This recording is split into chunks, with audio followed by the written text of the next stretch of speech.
नमस्कार। आप सुन रहे हैं द बॉलीवुड रेडियो और मैं हूं आपके साथ आकाश। दोस्तों, आज कहानी उस सुपरस्टार की, या यूं कहिए इंडियन सिनेमा के पहले सुपरस्टार की, जिसको तूफानी कामयाबी मिली और जब नाकामी मिली तो वो रोया भी। ये कहानी राजेश खन्ना की है और इसके एक हिस्से में आपको डिम्पल की उस मौजूदगी का एहसास होगा जिसमें एक पत्नी है, एक प्रेमिका है, एक संगिनी है जो सब कुछ देख रही है, कामयाबी से लेकर ढलान तक का सफ़र। कहते हैं कि वक्त सबका आता है और 1970 में वो वक्त उस स्टार का आया जिन्होंने काफ़ी मेहनत से फिल्म इंडस्ट्री में सफलता पाई। उनकी मेहनत और शख्सियत का जादू दर्शकों के सिर चढ़कर ऐसा बोला कि वो हिंदी सिनेमा के पहले सुपरस्टार बन गए। लेकिन कहते हैं कि अक्सर लोकप्रियता मिलते ही लोग बहक जाते हैं, और ऐसा ही कुछ राजेश खन्ना के साथ हुआ। काका ने एक के बाद एक 15 हिट फिल्में दी और एक वक्त ऐसा भी आया कि वो अपना स्टारडम देखकर वो खुद को भगवान के बराबर समझने लगे। एक दौर में राजेश खन्ना ने अपना रुतबा ऐसा बना लिया था कि फिल्म मेकर्स उन्हें मुंह मांगी रकम देने को तैयार थे। जो काका मांग लें वो हाजिर है, क्योंकि वो ये जानते थे कि राजेश खन्ना पर पैसा लगाने का मतलब फिल्म रिलीज होते ही मालामाल हो जाना है। 1990 में राजेश खन्ना ने उस सटीक क्षण को याद किया जब उन्हें खुद का स्टारडम महसूस होने लगा था, और ये भी बताएंगे कि क्यों डिम्पल कपाड़िया को लगने लगा कि राजेश खन्ना पागल होने लगे हैं। यह है वो सालों पुरानी कहानी जो काका ने एक बार खुद बयां की थी। राजेश खन्ना को लोग भले ही अहंकारी और समय का ख्याल नहीं रखने वाला एक्टर मानते हों, लेकिन वो दिल के बहुत साफ भी थे। सालों पहले मूवी मैगजीन को दिए एक इंटरव्यू में राजेश खन्ना ने अपनी सफलता और असफलता के दिनों को बयां किया था।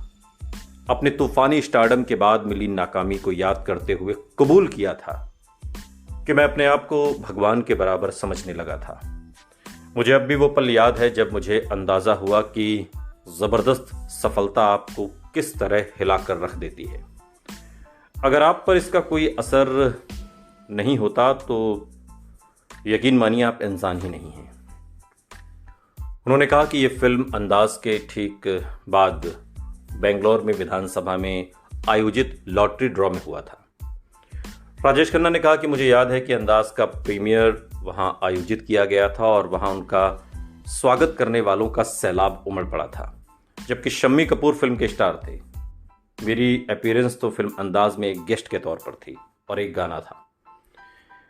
काका कहते हैं कि पूरी सड़क पर, जो न केवल चौड़ी थी बल्कि लगभग 10 मील लंबी थी, किसी की शक्ल नहीं, बस सिर ही सिर दिखाई दे रहे थे। मुझे ऐसा लग रहा था कि वो रोमन साम्राज्य का कोई स्टेडियम है।